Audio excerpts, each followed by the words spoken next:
परीक्षेच्या निकालानंतर 4 दिवसाच्या आतमध्ये नियुक्तीपत्र मिळणार आहे. तर खरंच ही न्यूज खरी आहे का?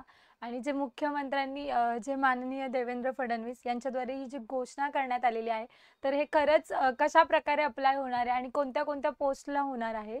एम-पी-एस-सीचा याच्याशी कोणत्या-कोणत्या डिपार्टमेंट एक्झाम्स आहेत किंवा इतर ज्या एक्झाम्स आहेत, सरळ सेवेच्या एक्झाम्स आहेत, त्याबद्दल आपण या व्हिडिओमध्ये बघणार आहोत. नमस्कार विद्यार्थी मित्रांनो, मी ऋतुजा पवार, इन्फिनिटी अकॅडमीमध्ये आपलं स्वागत. तर आपण हे जे अपडेट आहे त्याबद्दल डिटेलमध्ये जाणूया. तर हे जे आर्टिकल्स आहेत ते घेण्याचं रिझन की ऑथेंटिकेट आदेश निर्णय जारी करण्यात आलेला आहे, त्यासाठीच हे आपण घेतले. तर याच्या आधी पण आपण एक व्हिडिओ बनवण्यात आलेला की जो 75% पदोन्नती रिलेटेड होतं की मुख्यमंत्र्यांच्या द्वारे आणि ऑल ओव्हर महाराष्ट्र पूर्ण घोषणा करण्यात आलेली की जे नायब तहसीलदार आहेत, जवळजवळ 150 ते जे 170 नायब तहसीलदार जे आहेत त्यांना त्यांचं जे पदोन्नती होऊन उपजिल्हाधिकारी या पदावरती त्यांची निवड होणार आहे. मग एम-पी-एस-सी करणाऱ्या विद्यार्थ्यांचं काय, यावरती सुद्धा प्रश्न करण्यात आलेला आणि तो व्हिडिओ सुद्धा आपण बनवला आहे. जर तो तुम्ही बघितला नसेल तर तुम्ही जाऊन चेक करा.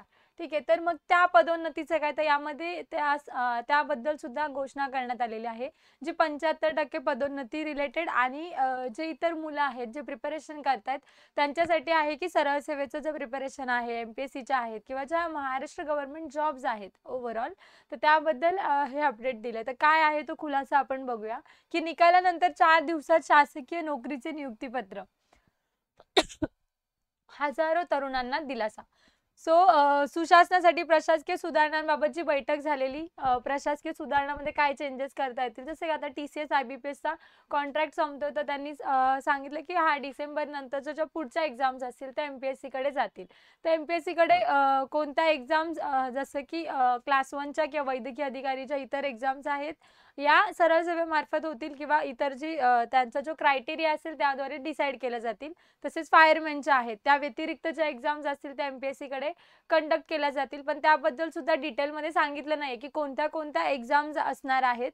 परंतु ज्या मोस्ट ऑफ जेवढे पण विभाग आहेत सरळ सेवेचे, तर यामध्ये असं मेन्शन केलं की सर्व विभागांच्या आणि मग त्यामध्ये अपवाद जे विभाग आहेत, फायरमॅनचे जे पोस्ट आहेत अग्निशमन डिपार्टमेंटच्या, त्या रिलेटेड.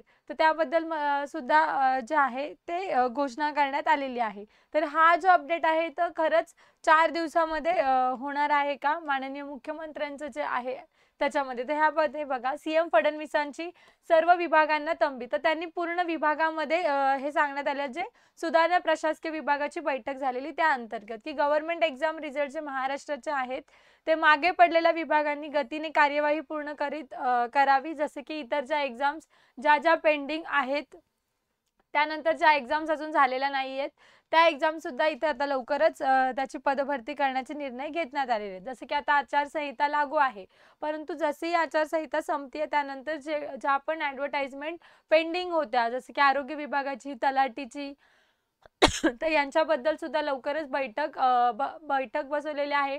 पदे सुद्धा मंजूर झालेली आहेत, स्थायी अस्थायी पदे दोन्ही मंजूर झालेली आहेत. तर त्याबद्दलची जी पदभरती आहे त्याबद्दल सुद्धा लवकरच अपडेट मिळणार आहे. त्यानंतर जो नियुक्तीचा जो पार्ट आहे त्यामध्ये सुद्धा नियुक्तीमध्ये 2 प्रकारचे आहेत की जे डिपार्टमेंटल असतील आणि जे इतर असतील. तर ज्या डिपार्टमेंटलमध्ये आहेत त्यामध्ये 75% पदोन्नतीची घोषणा करण्यात आलेली आहे आणि जे इतर असतील त्यामध्ये 4 दिवसाच्या आत नियुक्ती आदेश करण्यात आलेले आहेत. सरकारमध्ये विविध सेवांच्या भरती प्रक्रियेसाठी परीक्षा घेतल्यानंतर अनेकदा निकालाला विलंब लागतो, हे आपण सुद्धाही बघतोय. तर यामध्ये संताप होऊ नये त्यासाठी मुख्यमंत्री देवेंद्र फडणवीस यांनी सर्व विभागांना ही तंबी दिली. त्यानंतरचा जो पार्ट आहे त्यामध्ये इथे जे 75% पदोन्नतीचं आहे बघा, पदोन्नतीच्या ज्या जागा आहेत त्या 75% पदोन्नती देण्याचे त्यांनी सर्व विभागांना सांगितले. म्हणजे जे आपण 75% जे नायब तहसीलदाराचं पण च्या बाबत आहेत की जेवढे पण नायब तहसीलदार आहेत जवळजवळ 150 प्लसच आहे, तर त्यामध्ये त्यांना 75% पदोन्नती होऊन त्यांचं उपजिल्हाधिकारी पदे आता निवड करण्याचं घोषित करण्यात आले. तर काहींनी त्याच्यावरती याचिका दाखल केली की 75% म्हणजे जेव्हा आपण पदोन्नती करतो तेव्हा रिक्त पदे असतील तर तेव्हा पदोन्नती केली जाते. तर या कोणत्या क्रायटेरियावर केलं जाते त्यावरती सुद्धा घोषणापत्र आणि मॅटमध्ये अपील केलं जात आहे. त्यानंतरचा जो आहे की उमेदवारांसाठी आनंदाची बातमी आहे की 4 दिवसाच्या आत त्यांनी जेव्हा पण तुमचा रिझल्ट लागतोय आफ्टर युअर रिझल्ट 4 दिवसाच्या आत नियुक्तीपत्र मिळवलं जाईल. तर मग ही जी MPSCच्या जेवढ्या पण पोस्ट आहेत ग्रुप बी राज्यसेवा अंतर्गत तसेच ज्या सरळ सेवेच्या पोस्ट आहेत तर त्यांनी सर्व विभागांना तंबी दिलेली आहे. त्यानुसार आपण असं गृहीत धरू शकतो की हे सर्व डिपार्टमेंट आणि इतर सर्व एक्झामसाठी असणार आहे. आणि ज्या पदोन्नतीचा जो पार्ट आहे त्यामध्ये त्यांनी जो 75% त्याच्यामध्ये पदोन्नतीच्या जागा असतील त्यानुसार इथे पदोन्नती केली जाईल. ठीक आहे. तर याबद्दलच हे अपडेट होतं. तसेच जर आता तुम्ही सरळ सेवेचं जर प्रिपरेशन करत असाल तर त्यामध्ये ऑल इन वन रेकॉर्डेड स्वरूपामध्ये बॅच अवेलेबल आहे, ज्यामध्ये तुमचं मराठी, इंग्रजी, सामान्य ज्ञान आणि जो जीकेचा पार्ट आहे तो कव्हर करून घेतला जाईल. यामध्ये तुम्हाला PDF स्वरूपामध्ये नोट्स दिल्या जातील. त्यानंतर अनलिमिटेड वॉच टाईम असेल आणि 100+ टेस्ट तुम्हाला इथे प्रोव्हाइड केल्या जातील. तर यासाठी सर्वात इम्पॉर्टंट ही 1 इयरच्या व्हॅलिडिटीसाठी असेल, जेणेकरून तुमचा सगळा अभ्यास इथे कव्हर केला जाईल आणि तुम्ही सगळ्या सरळ सेवेच्या एक्झाम्स देऊ शकाल. तर यासाठी जी फीज असेल ती 999 रुपये असेल आणि या नंबरवर कॉन्टॅक्ट करायचा आहे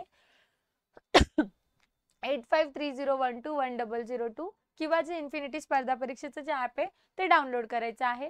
याबद्दल काही डाऊट असेल तर तुम्ही कमेंट्समध्ये तसं मेन्शन करू शकता. आणि तुम्हाला असेच अपडेट जाणून घ्यायचे असतील तुम्ही चॅनलला जर नवीन असाल तर चॅनलला सबस्क्राईब करा आणि बेल आयकॉन प्रेस करा. थँक्यू.